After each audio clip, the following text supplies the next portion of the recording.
हर रोज हम कोशिश कर रहे हैं कि आपके लिए कुछ नया इंटरेस्टिंग डेटा लेकर आए। कल प्रमोटर की एक बाय का लेवल आपके लिए सत्यम लेकर आए थे और आज भी सत्यम हमारे साथ मौजूद हैं।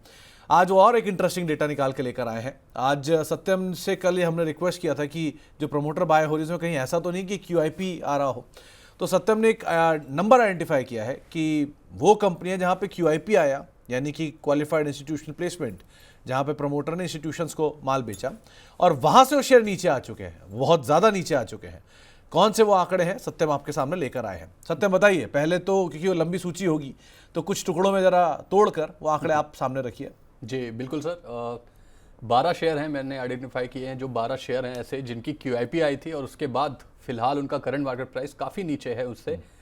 शुरू करते हैं, सबसे पहले हाईटेक पाइप्स की ही बात कर लेते हैं। इनकी QIP आई थी 195 रुपीज़ के आसपास और अभी इसका करंट मार्केट प्राइस 110 रुपये के आसपास चल रहा है, यानी कि 43% की गिरावट QIP के लेवल से हमें देखने को मिल रही है।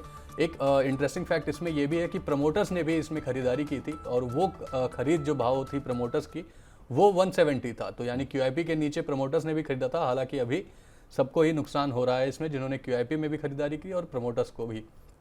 दूसरी कंपनी है हिंदुस्तान कंस्ट्रक्शंस HCC, जिसमें QIP आई थी 43 रुपये के भाव पर और अभी ये स्टॉक 26 रुपये पर ट्रेड कर रहा है। 38% की गिरावट QIP के भाव से हमें इसमें देखने को मिल रही है। आगे है यथार्थ, जिसमें QIP आई थी 595 के भाव पर, अभी ये स्टॉक चल रहा है 388 रुपये, यानी कि यहाँ भी तकरीबन 35% की गिरावट हमें QIP के भाव से देखने को मिल रही है। और एक और कंपनी है जैगल प्रीपेड ओशन सर्विसेज, जो QIP जो इनकी आई थी वो 523 रुपये पर आई थी, स्टॉक चल रहा है 343 पर, तो 34% का फॉल यहाँ पे QIP के लेवल से हमें देखने को मिल रहा है। तो ये चार पहले सर से डिस्कस कर लेते हैं, फिर आगे बढ़ते हैं सर लिस्ट पे। रचित सर एक बात बताओ, ये चार नाम अभी ये रखे इधर, और ये चारों के चारों नामों में एक इंटरेस्टिंग बात है, हाईटेक जैसी कंपनी का जब QIP आया था 195 रुपये में, तो जो नाम QIP के अंदर आया था उसमें Motilal Oswal fund, bank of India, LIC mutual fund, white oak fund. Yatharth का जब QIP आया तो उसमें नाम आया कोटक का, SBI का, सिटी ग्रुप का, सोसाइटी जनरल का। ऐसे ऐसे नामों पर ये शेयर इशू किए गए, इन सब लोगों ने QIP में पार्टिसिपेट किया और वहां से शेयर 30% 40% नीचे आ गए। सो रिटेल इतना क्यों घबरा रहा है, इनमें करना क्या चाहिए इन चारों में? सर देखिए, रिटेल का घबराना और इंस्टीट्यूशन के घबराने में आपको भी पता है सुमित सर, डिफरेंस होता है, because they are practically managing the fund और यहाँ पे आपका खुद का फंड डिप्लॉय होता है। 1 2 जो QIP में जो इंस्टीट्यूशंस होते हैं, they are directly in conversation with the management, they know what is happening. और हम जो रिटेल साइड पे बैठे होते हैं, हमको इतने इंटरनल्स नहीं पता होते हैं। तो ये करेक्शन जो आया है, ये कहीं ना कहीं ये तो दिखा रहा है कि हाँ, वैल्यूएशन करेक्शन है जो आपको देखने को मिल रहा है। और रिटेल जरूर इसमें घबराते हैं, क्योंकि जब अपना हार्ड अर्न मनी जाता है, क्योंकि उनको तो इंटरनली भी थोड़ा सा इंफॉर्मेशन रहता है, मतलब मैनेजमेंट से, क्योंकि वो कन्वर्ट्स करते रहते हैं, उनको इन क्वार्टर्स टू कम क्या क्या एक्सपेंशन और किस तरीके का ऑर्डर बुक है, इसकी क्लैरिटी हमसे ज्यादा बेटर रहती है। तो वो रिटेल को नहीं होती है, इसलिए रिटेल कहीं ना कहीं घबराता है। अगर आप इन स्टॉक्स में बात करें तो ये जो जैगल प्रीपेड है, ये मेरे को कहीं ना कहीं अब करंट लेवल्स पे एक अट्रैक्टिवली पॉइज्ड लग रहा है। और इसमें आप देखेंगे करेक्शन के पीछे सबसे बड़ा कारण जो लास्ट क्वार्टर के नंबर्स थे, उसमें कहीं ना कहीं रेवेन्यू कंस्ट्रेंट्स देखने को मिले थे। और मैनेजमेंट कमेंट्री सुनने के बाद कहीं ना कहीं ऐसी फीलिंग आ रही है कि यहाँ से या थोड़ा सा ये एक अपना चेंज कर रहे हैं सिस्टम सेटअप को, जिसके बाद ये थोड़ा सा इम्प्रोवाइज कर सकता है। और ये सारे जितने भी स्टॉक्स हैं, ये ऐसे नहीं है जो आप ट्रेडिंग बेट की तरह लें। आप सिलेक्टिव बाइंग करें, छोटी छोटी क्वांटिटी में करें, और जैसे जैसे इंप्रूव होगा वैसे वैसे आपको भाव इंप्रूव होते हुए दिख सकते हैं। तो एक आंकड़ा तो ये आपके सामने रखा है, ये सबसे ज्यादा QIP के दाम से नीचे कामकाज करने वाले नाम है। अब दूसरी लिस्ट जरा रखिए सत्यम, कौन सी है?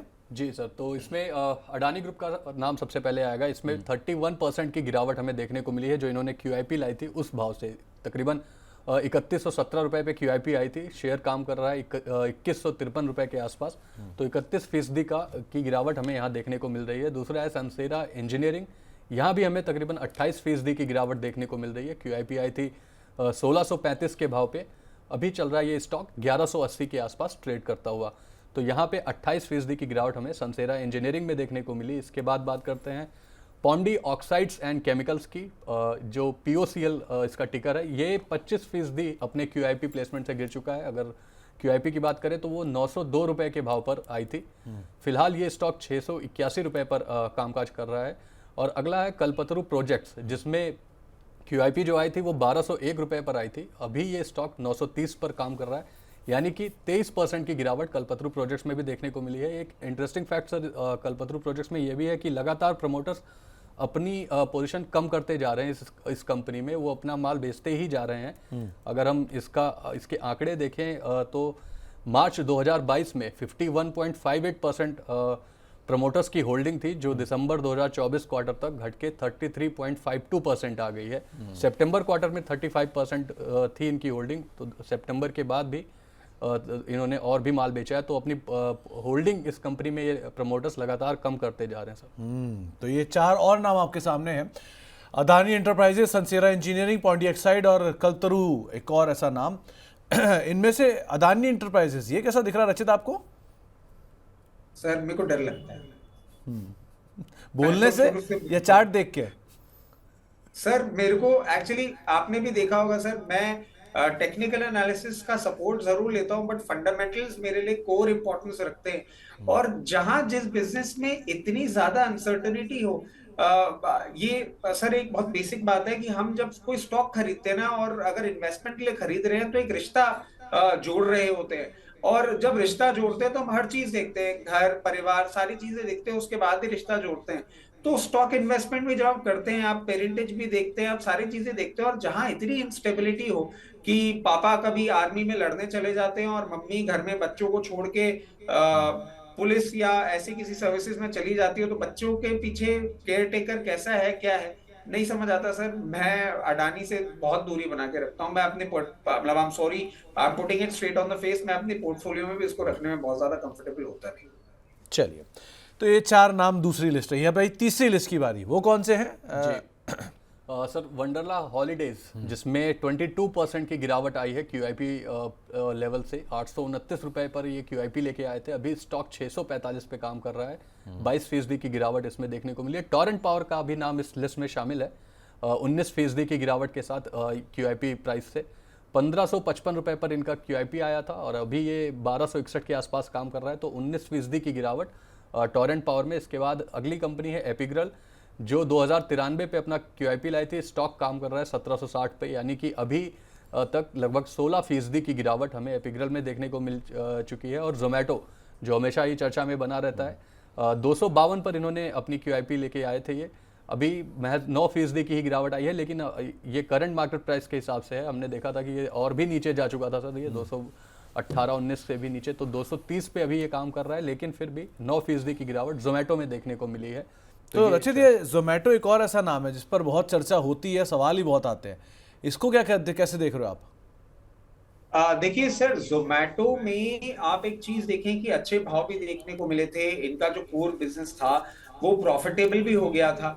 और लास्ट क्वार्टर में जिस तरीके से इन्होंने अपना पूरा डिटेल्स दी, जिस तरीके से कैश बर्निंग इन्होंने करी है, और इस कैश बर्निंग जो ब्लिंकिट पे इन्होंने कैश बर्निंग करी थी, इसमें सर मैं एक और चीज ऐड करना चाहूंगा कि कैश बर्निंग में इतने ज्यादा एग्रेसिव हो गए थे कि इन्होंने अपने जो टारगेट्स थे वो टाइम से पहले पूरे कर लिए थे। और जो कि बहुत अट्रैक्टिव बात थी, क्विक कॉमर्स में ये अपनी पैठ, अपना जो स्ट्रेंथ है वो जमाने की कोशिश कर रहे हैं। मगर इसमें एक और बात देखने वाली ये होगी कि क्विक कॉमर्स बिजनेस में 2 बड़े प्लेयर्स भी आने वाले हैं जिनका कैश बर्निंग कैपेसिटी जोमेटो से ज्यादा होगा। तो अब ये देखने वाली बात है कि वो किस तरीके से अपने आप को पोजीशन करते हैं, और उनकी फाइनल पोजीशनिंग के पहले जोमेटो कितना आपको प्रॉफिट्स में देखने को मिल जाता है। अब ये अनसर्टेनिटी के चलते मैं एक चीज समझता हूं, कंपनी प्रॉफिट कर रही है अपने कोर बिजनेस में, कैश बर्निंग कर रही है क्विक कॉमर्स में, किस तरीके से इवॉल्व होती है पूरी इंडस्ट्री और क्या होता है वो देख के ही हम आने वाले समय में समझ पाएंगे। बट अगर टेक्निकल पैटर्न्स पे आप देखें तो कहीं ना कहीं ये 216-17 रुपए के आसपास एक स्ट्रेंथ दिखा रहा है। तो अगर आप इसमें पोजीशन भी बनाना चाहते हैं तो पोजीशन बिल्कुल बनाएं, करेक्शन आए 215-16 रुपए के आसपास आए वहां बनाए, बट एक बहुत स्ट्रिक्ट स्टॉप लॉस लेके चले 198 का क्लोजिंग बेसिस पे। अगर वो ट्रिगर होता है तो for the time being exit करें। और अगर आप टारगेट्स की बात करते हैं तो टारगेट्स आपको बहुत easily, if everything goes in right direction, 280 to 300 आपको बहुत आसानी से देखने को भी मिल सकते हैं। कोई डिस्क्लेमर भी है क्या कि मैं यूज़ कर रहा हूँ, कल भी किया है? नहीं सर, कल नहीं किया है, बट हाँ यूज करता हूँ, और आज फ्राइडे है तो आज से यूज होना चालू होगा और संडे तक यूज होता रहेगा। रहेगा ही रहेगा। चलिए, बहुत बहुत शुक्रिया ये तमाम आंकड़े हमारे सामने रखने के लिए, और इंटरेस्टिंग नंबर्स आपके लिए सत्यम रोज़ बरोज़ ढूंढ के ला रहे हैं, आगे भी ऐसे लेकर आते रहेंगे। तो इन आंकड़ों पे आप नज़र रखिए, और ये बहुत सारी चीज़ें आपको डिसीजन मेकिंग में हेल्प करेंगी, इस तरह के आंकड़े अगर आप सुनते हैं तो। बहुत बहुत शुक्रिया सत्यम हमारे साथ मौजूद रहने के लिए, सब नंबर्स हमारे साथ शेयर करने के लिए।